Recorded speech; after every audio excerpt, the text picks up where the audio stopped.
Hey darlings, it's Sarcasm the Sickness, and today I'm coming at you with another speed drawing. I haven't done one for a few days now, so I figured it's about time to get another one up.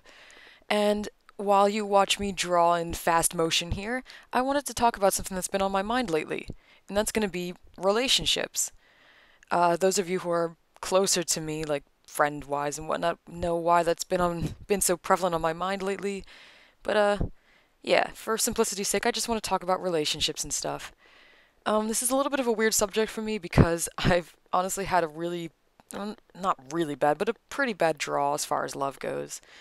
And, I don't know.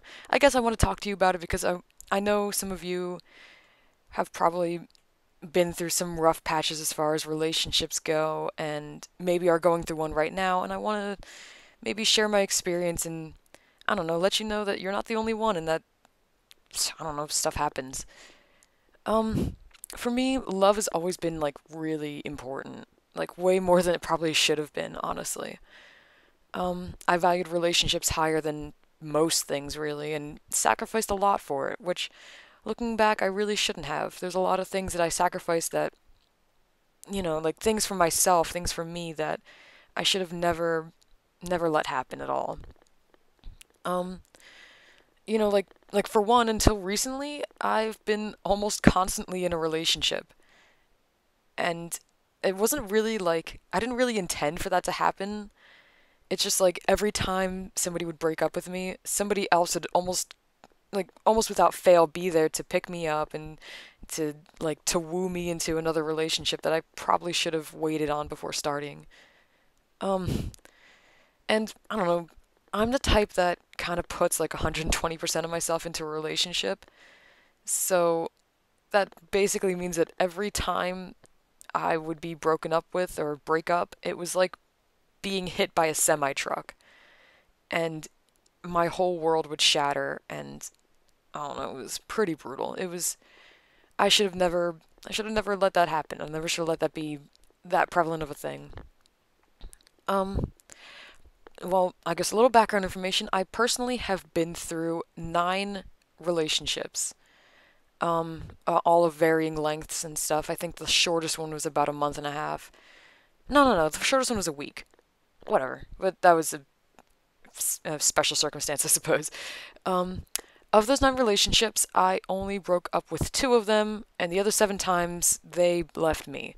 Not that that's like totally important in the long run, but it was just kind of like that's how much I will give of myself in a relationship. Like I almost refuse to leave. I pretty much stick around to the bitter end.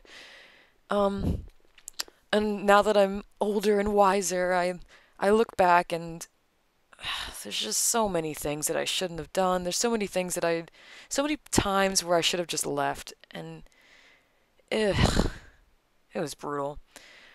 Like when you look back, it's so easy. Like 2020 hindsight. You look back and you're just like wow, why did I even do that? That was so stupid. But when you're like in the thick of it, you're like, no, no, no. If I just try harder, if I just love harder, it'll all work out. We're just going through a rough patch, and it's like I don't know. Some of those times it was just a bad relationship. It wasn't me. Like it wasn't that I wasn't trying hard enough. It's that like it just wasn't going to work out no matter what happened kind of thing, you know? Love is a really tricky thing. It's like uh it's a real risk. Like, they could fall out of love with you at any point or maybe not even ever love you at all, and it's brutal. And I don't know, I took that risk like way too many times. Way too many times for it to be healthy for me anyway. Like that one relationship that lasted about a week, he cheated on me with his ex. So I had to be strong enough to go, well, you know what? I'm not going to let that fly. I'm not going to let that happen. And at that point I was a little bit older. I think I was 20. I might have been No, no, no, no, no. I was 19. But I was old. I was a little bit wiser at that point. I was old enough to kind of realize like this isn't a good thing, and I should stop now before this gets even worse. I've been through some pretty rough patches with other people. There was one person in particular who like dated me for a while, and and broke up with me about like 4 or 5 times before finally he decided that I just wasn't even fun to play around with anymore. Like it wasn't even fun to toy with my emotions anymore. Um, and I only say that because he literally told me that he was only with me for so long because it was so much fun to toy with my emotions and to manipulate me and hurt me and stuff. Um, I'm sorry. If you don't like to hear like whining and complaining about this kind of stuff, you're probably gonna want to just either mute this video and just just watch the art and enjoy, or just click away entirely. I will forgive you. Don't worry. It's just there's a lot of things that I kind of got want to get off my chest right now, and things that I don't know, I want to share with you guys because, like I said, I know some of you have been through or going through some tough stuff or will go through some tough stuff, and I want you to know that it happens and maybe learn from my mistakes, Like if like the second or third time that he breaks up with you or she, either way, it's probably time to say no and to not try to get back into that. That's probably a thing. By the way, that guy, that guy stole like half of my Pokemon collection. Like half of my Pokemon games. I'm I'm pretty tight about that. I'm pretty upset about that. I still can't like I mean, after he told me that he never loved me and that he was only with me for so long because it was fun to manipulate me. I mean, I wasn't going to forgive him anyway, but I am definitely upset about losing those Pokemon games. I'm definitely upset about that. I don't know. I just want to talk about I want to talk in particular because today at work I was talking with some of my coworkers and we were talking about like I just saw Maleficent with my buddy Zips. He's super cool, super cool, and you should totally check out his channel and stuff. I'll actually put a link in I'll put an annotation or something. Go check him out. He's like my BFF. He's super cool. But yeah, we saw Maleficent, and I'm not gonna spoil anything, but it took a bit of a different take on that whole like true love thing. And I was talking with some of my coworkers about it today at work, and one of them was like pretty snarky about it, like true love doesn't exist. I don't care what you say. And I said back to him that I believe the truest form of love is friendship. Like, being able to care for somebody and love somebody without expecting anything from them and without wanting anything extra. And I mean, even maybe even like wanting something more, but not like I guess there's different kinds of friendship. There's a kind of friendship where like you guys just care about each other and you love hanging out with each other, and like friendship that you're not forced to be with that person and you just choose to be around that person. You're just like, you know what, I like this person, I'm gonna hang out with them, I'm gonna take them around with me places, like that kind of friendship. And then there's friendship like, oh well, I eventually want to date this person. That is not the kind of friendship I'm talking about. That kind of friendship honestly is a bit frustrating because it's misleading. And of course, there's like that childhood friendship, well, our moms are friends and they make us hang out sometimes. That's different too. Um, but yeah, I believe that friendship is the truest form of love, and I kind of had to take a step back for a moment because like sometimes I say things and I'm like, yeah, that sounds about right, and then like I think about it later and I'm like, oh, that was actually pretty heavy. That was actually like pretty deep there. And I had to do that with myself for that today. I was like, wow, did I just say that? That was really kind of cool, actually. But yeah, like like true friends just want the other person to be happy and want to, just be with them and hang out with them and care for them without really expecting too much in return. And I don't know, that means something to me. That's important to me.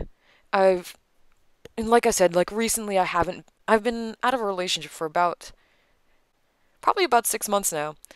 Um, and I've been finding that like friendships are a lot more important to me than I was giving them credit for. And I guess I want to extend that to you guys. Like, take a look at your friendships sometimes and remember that they're there for you, I mean, and if they aren't, then maybe they're not such great friends, but, you know, like, look at your friendships before looking for looking at your relationships, like your romantic relationships, that is, you know, there is something to be learned from just a pure friendship like that. And I'm not saying like, oh, date your friends or, oh, like friend zone, blah, blah, blah, stuff like that, because that's annoying. If you have a friend that's like, oh God, you friend zoned me, that's not even fair, you know what would be perfect for you, then probably they're not perfect here for you because, like I said, they're that kind of friendship that they became friends with you because they want to date you, and that's not even cool. That's misleading. That's not fair. Um, but like, it's good to be friends first. It's really good to be friends first and see if you can just be around that person and not want to rip their throat out. Or maybe do want to rip their throat out. I've got some friends that I adore them to death, but there are times I just want to punch them in the face. Like, dude, what are you doing? You messing up. Um,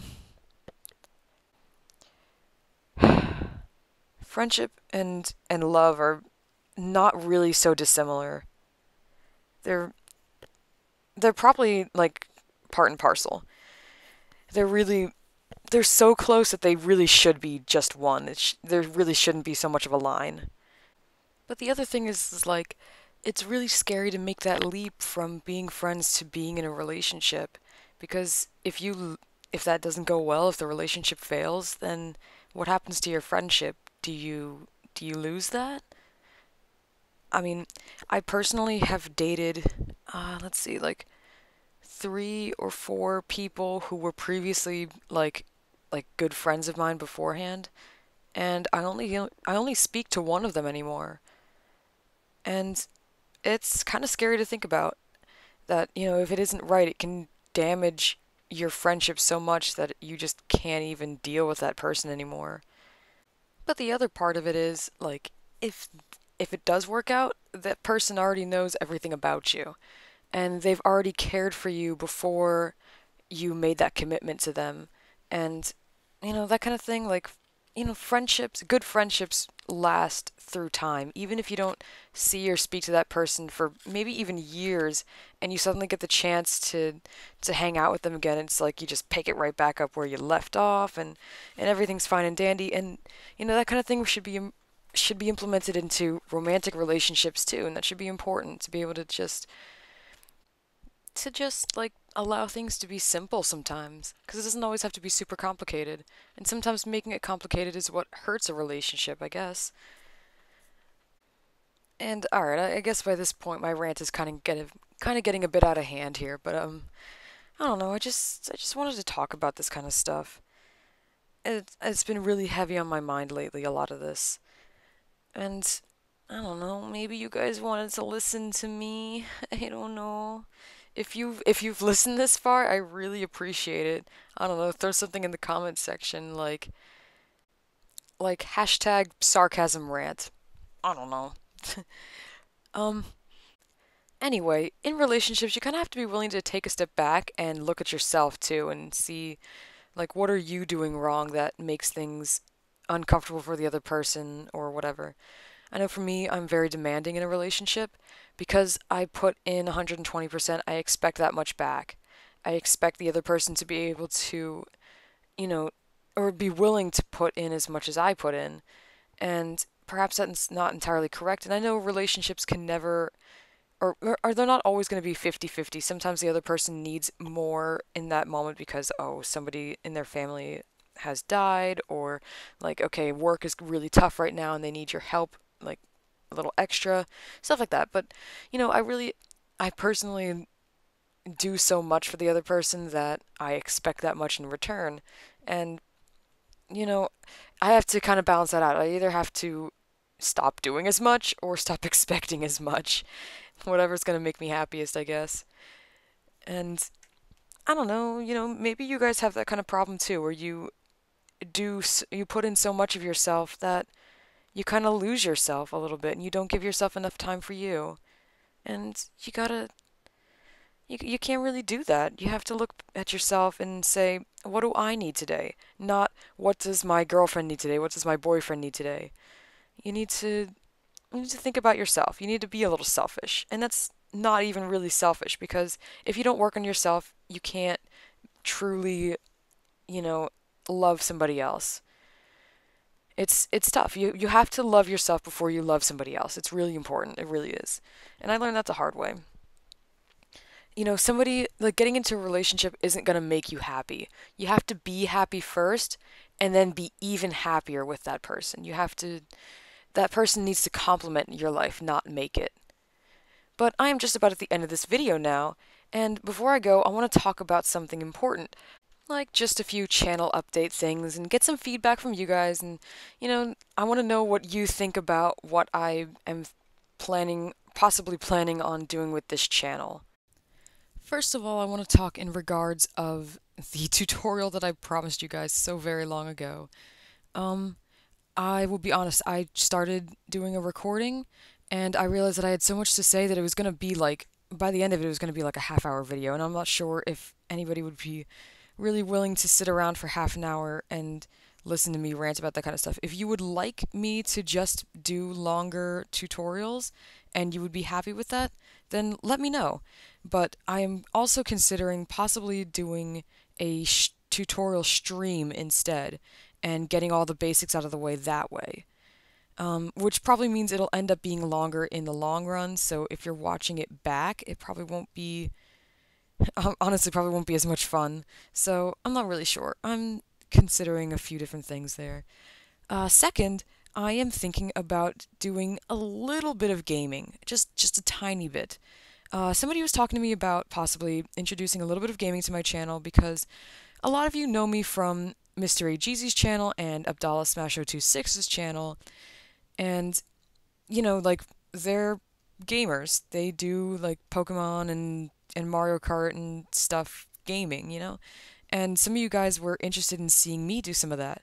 Now, personally, I don't want to make this a gaming channel because it's just not like, I mean, gaming is important to me, do not get me wrong. I love me some games. But it is not it's not the direction I want to take with this channel. I really do want to keep this very much art related because that's the most important thing to me. Art is the most important thing. But yeah, I was thinking about doing a Emerald Randomizer Nuzlocke challenge.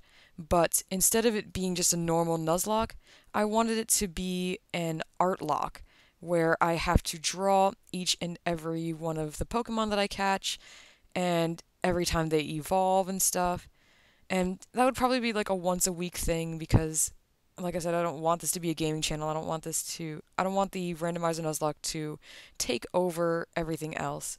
But I think it would be a fun way to shake things up and, I don't know, to just challenge me in a way to look at Pokemon a different way and to draw ones that maybe I wouldn't normally. That's probably going to be the biggest challenge about this art lock, would be like if I catch like a Lunatone, like I don't really like Lunatone, but now I have to draw it. So, I think that would be a good challenge for me, and I think it might be fun for you guys. If you would like me to do that, then let me know in the comment section. Tell me what you're thinking. Tell me what's on your mind, and I'll see if I can start making that happen then. If you want it, that is. I mean, if you don't want it, then we'll just let that go and pretend that never happened. But yeah. So possible stream, possible art lock. What else was I thinking about? I think that was actually it. But those are two pretty big important things that I was thinking about doing. Obviously, I still have to learn exactly how to stream, so you may see me pop up with a little test stream at some point. And if you miss it, like, do not even feel bad because, like, it's just a test thing, and I'm not going to announce when I'm going to test things. Like, I might post something on Twitter like, "Hey, show up for the thing if you want to hear me blubber and be awkward for half an hour." But I want to like give you that heads up, that warning there. But yeah, I think that is about it. Oh, that's right. I wanted to talk about these two for a second. These two are old characters of mine. I think actually they're a little bit older than no, actually I think they might be a little bit younger than Sarsic. But this little guy here, my little cat down here, his name is Jump, and our floaty guy here, his name is Jax. And these two are I don't know, they're just important little guys that I was going to do like a big comic story kind of thing based around not only these two but like I guess like seven other cat characters. It was going to be a good thing, and then I kind of ended up falling off the map with that. I might still work on it eventually. I don't know. Yeah, I just wanted to talk about these two. I love these two. These boys are just so cute. Look at them. Look at the fluffies. But anyway, now that you've met Jackson Jump and heard me rant about the Nuzlocke, or the Art Lock, sorry, and the possible streams, I don't know. Just let me know what you think about everything in the comments section. And the question of the day will be as follows. Tell me tell me about the first time you met your best friend. Yeah. Tell me about the first time you met your best friend. I know the first time I met my best friend and and he will tell you it was not a pretty sight. But yeah, tell me about the first time you and your best friend met. You don't have to go into too much detail if you don't want to, but I want to know. I want to know. I think that kind of stuff is really cute. I like when people can remember like, oh, well, the first time I met this person was, it's just so sweet. It's so cute. But yes, tell me that. Tell me what you think about things. And have a great afternoon, evening, night, morning, whatever. Just enjoy yourself. Bye.